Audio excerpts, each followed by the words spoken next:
the antidote to the saddest day and the antidote to the hardest moment is to reflect the love that we're in this together. And there are certain things that are common to each of us, that we were all born and that we're all going to die, and that we have this time to spend together.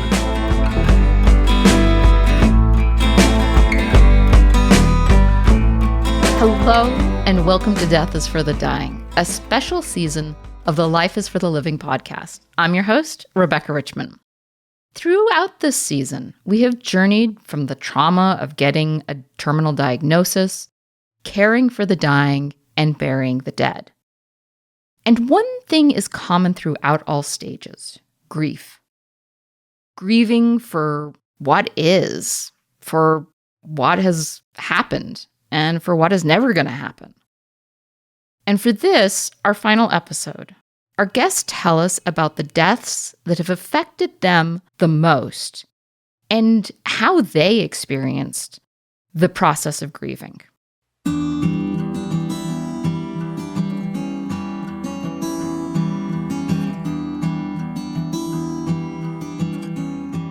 First up, we have Rebecca talking about the first time she experienced death, as well as the death that affected her the most.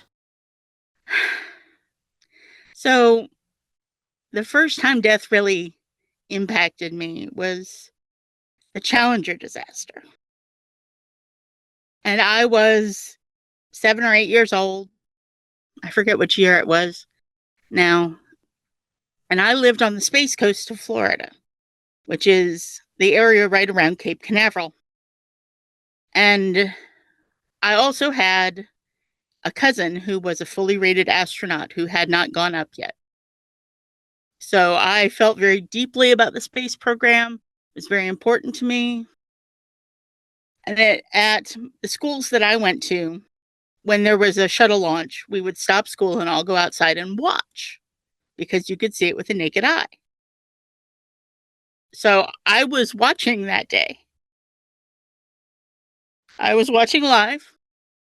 Now, the shuttle was out of view when it exploded. And we were all going back inside. And we were just settling down at our desks, and the intercom came on. We regret to inform you that Challenger has exploded. I knew none of those people, and it did not matter. And it still gets me today. It's been 40 years almost. But I can't talk about it without crying. My maternal grandmother, Peg Stelling, was just an incredible presence in my life. I live on the other side of the country from where she lived. And I was smart enough in the last months of her life to call her every week and to connect with her regularly when she was so far away. And it helped so much to do that. But it still hurts so much that she's gone. My mother and I last night were talking about her, and we're laughing. She has this one of these motorized beds that goes up and down, and she says, "I wish Granny was here so we could sit in the bed together and go up and down and have you on the iPad and all of us be laughing together." We agreed that the two of us would have to laugh for all three of us. Granny worried about me a lot. I'm queer, I'm pagan. Her Catholic self did not care for those things, but she never said a word against any of it, not to me. She never disapproved of it to me because she loved me and that was what mattered. That is just the greatest gift she could have given me, as far as I'm concerned. That it was more important than she loved me than anything else. How do you if you don't mind me asking, how do you acknowledge her death? I remember her in my prayers, literally. I have prayers that I say for the dead at night, and she is included in that. I have an ancestor altar shrine, and it has a glass ornament with her image etched on it, hung up over it. It has a little pinch of her ashes stored inside it. I remember her on her birthday and on her death day. And I try to laugh and to retain a sense of play, because those are two of the biggest things about her. She was so big, and she was so, she was a short little old lady, but she could fill a room with joy. And so I try to carry that forward. Mara dove into the experience of watching her father die. When my dad got diagnosed with pancreatic cancer, I hadn't had anything bad really happen to me. My grandparents died at a ripe old age, and he was so young. He was only 60. Yeah, my dad's was just so like, pancreatic cancer, and we can't get it. And you got 6 months, and they were right to the day. That was such a hard 6 months. That was so hard. My dad and I were very close, and it was so crushing.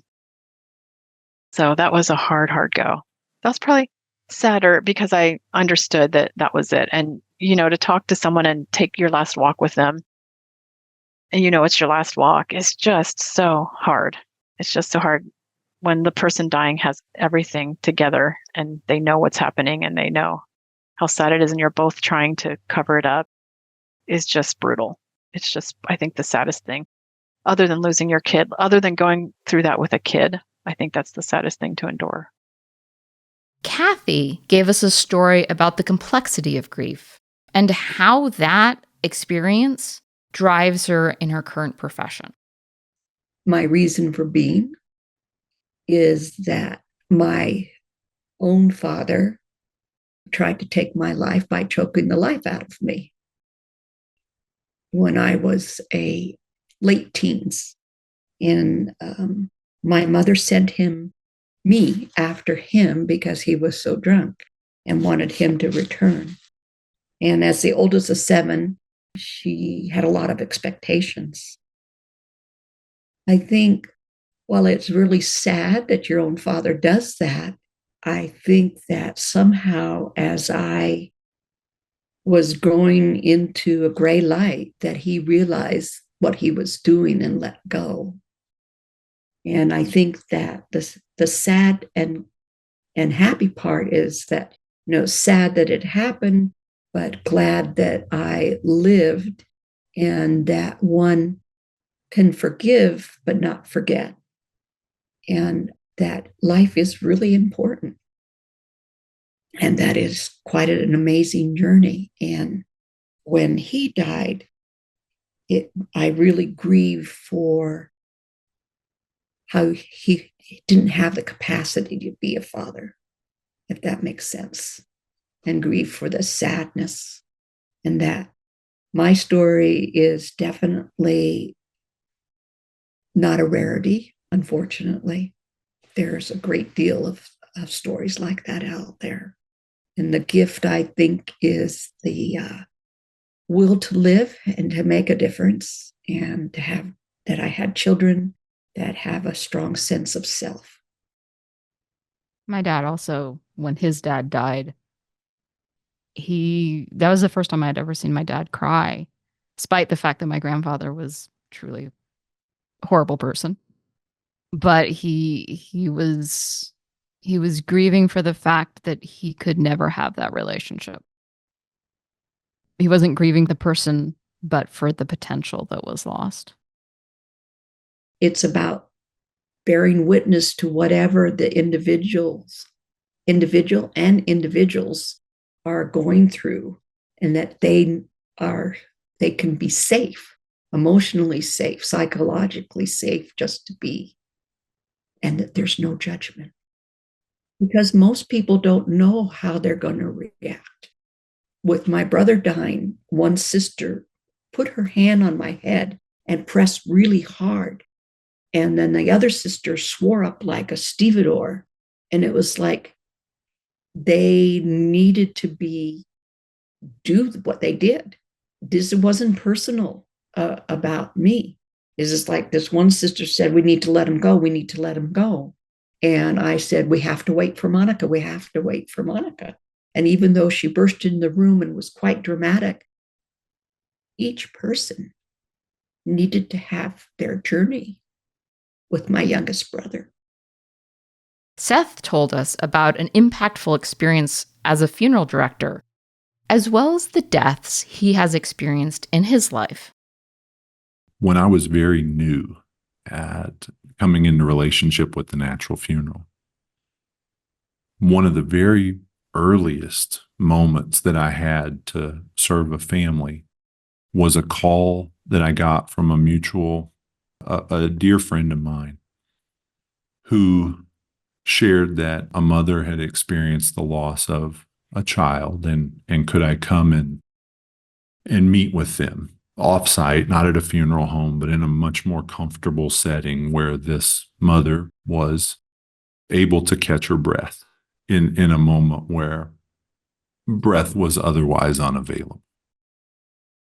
And when I arrived, I found a person who had been raising on her own 2 amazing kids, and one of whom had died in an accident. And that person was able to authentically state their needs and say that they hadn't seen their child in a couple of days at that time, that their child had been taken to the medical examiner's office, and that what would be the most meaningful was not a burial or a cremation, but to touch their child and to be brought back into connection and to find some moment of peace or clarity around that circumstance. It wound up to be an incredibly meaningful experience for that mother and the remaining child. There was something really special where the person who had died was named Ashton, and Ashton had a little brother, and Ashton's little brother participated in Reverent Body Care, which is where we brought Ashton into our little chapel. And with the mother and brother, we washed Ashton.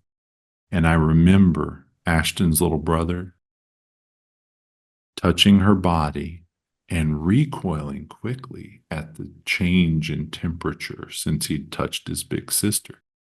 And he gasped and said, "She's not here. Ashton's not here." And there was a big in-breath and then an exhalation of the peace that he found in recognizing that his sister wasn't this body. His sister was someone who was going to be with him forever. And he looked around the room, and I could see him seeing Ashton in other places.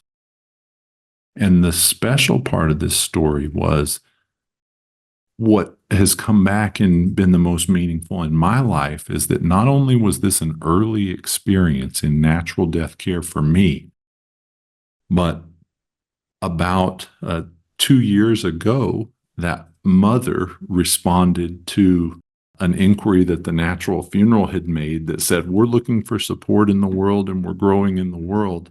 And that mother had spent a little time processing and integrating and responded to that outreach and our ask for support, and has now been a foundational member of the Natural Funeral team who provides this experiential wisdom, and it's experience that no one would ask for. And so the story is about Gretchen, who's one of my most important humans in my life and serves the natural funeral in our community in ways that ways that those of us who haven't experienced that could never understand.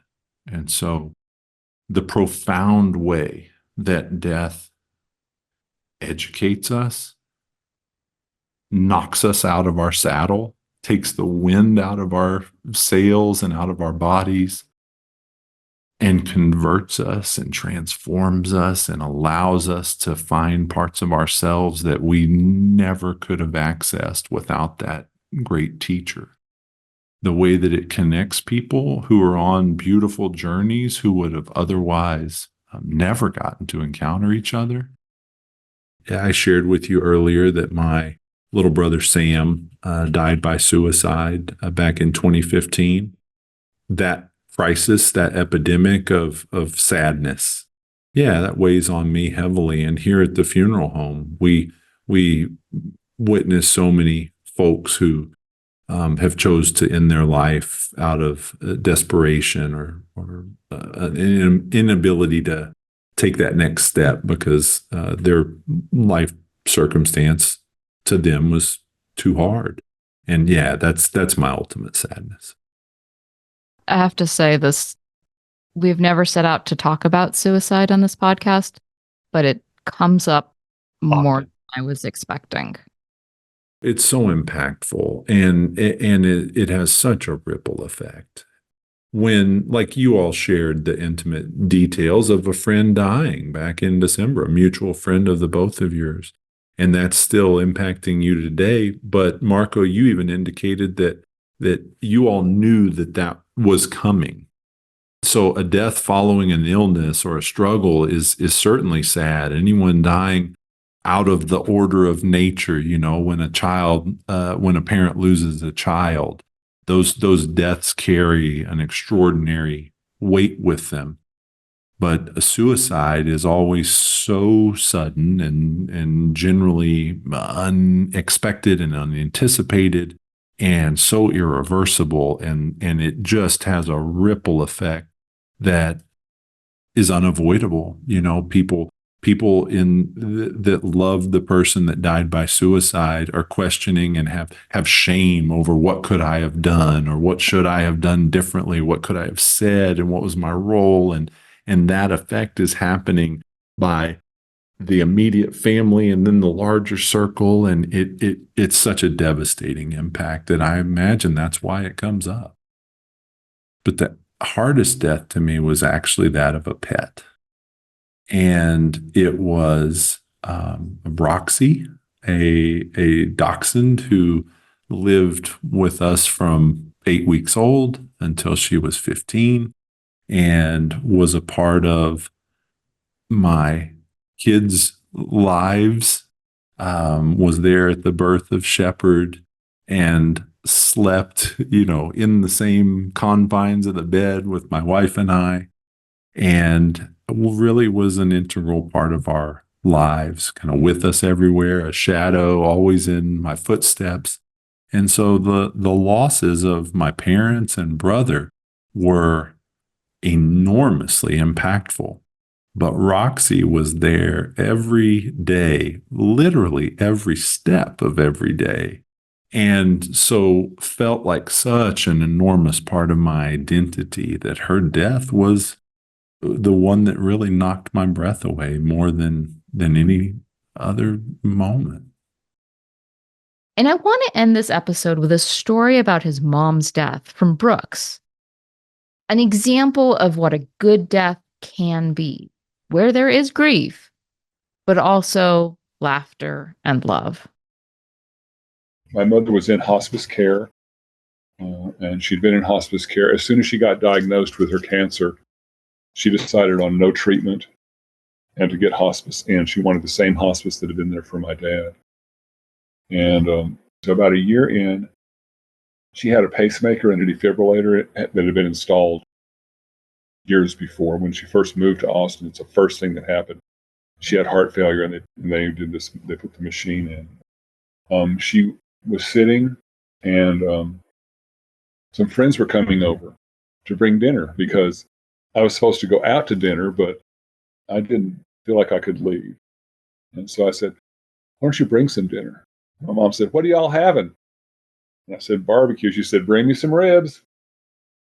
And so my friends brought her some ribs and some okra and some banana pudding, because that's Southern barbecue. She's a Southern girl. That's Southern barbecue. So we all ate together, and she ate a little bit, and then my friends left, and we were just sitting. And then I noticed what was happening. Her defib was going off a lot. And she go, oh, I mean, if you've never seen this happen, you're watching somebody being electrocuted over and over again. It's not a very pleasant experience for anyone. And I said, Mom, I don't know what we can do. And she said, can you turn this damn thing off? And I said, I knew I could. I think I know how, but let's talk to the nurse. So I got the hospice nurse who had just left, and I said, this is what's happening. And I said, Mom, talk to the nurse. And she said, nurse, can you turn this, and she said the F word, thing off? I said, listen, sister, to the nurse, if my mom uses that word, she is very serious. She never uses that word. She said, I'm on my way back. She said, you need to call the technician. And so I called the technician, and he said, I'll be there in 15 minutes, which was just amazing. So the hospice nurse arrived, he arrived, and they had a conference with my mother, and this thing was still going off. They said, you know what's going to happen if we turn this off. And she goes, I'll stop getting shocked. I said, but it's not going to keep telling your heart to beat. So you're probably going to die sooner. She goes, it beats the hell out of this.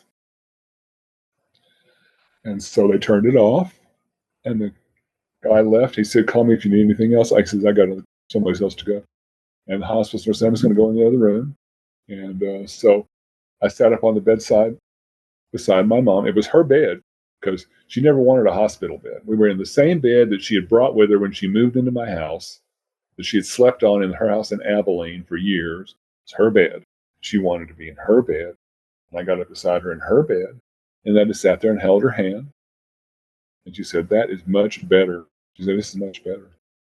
And she just breathed and breathed. And it was less than an hour later, she stopped breathing. Just like that. And I looked at her face and I said, and the whole time I was saying, Mom, we've had a good time. We had a good year. That's what she had told the surgeon that wanted to do this. She said, if you do this surgery and pump me full of this poison, I'm going to have a terrible time.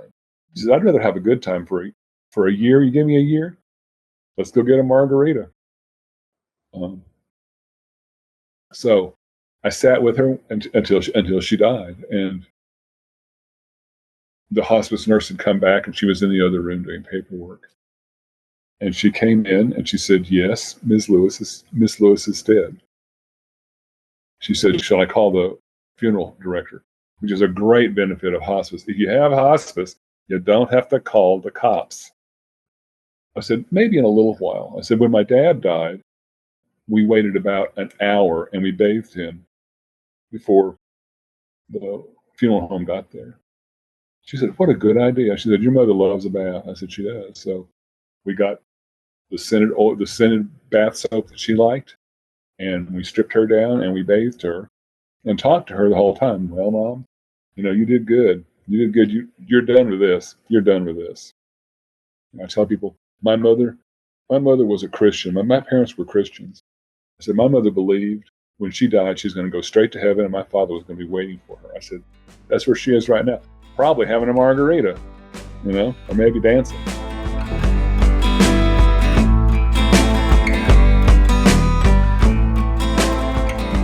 And that's it for this season of Death is for the Dying. Take care and join the conversation on Instagram and Twitter, where you can find us at Life is for the L, or email us at lifeisforthelivingpodcast@gmail.com. Additionally, you can also check out our videos on our YouTube channel. Thank you to all of our guests for their time and their generosity. Thanks for listening.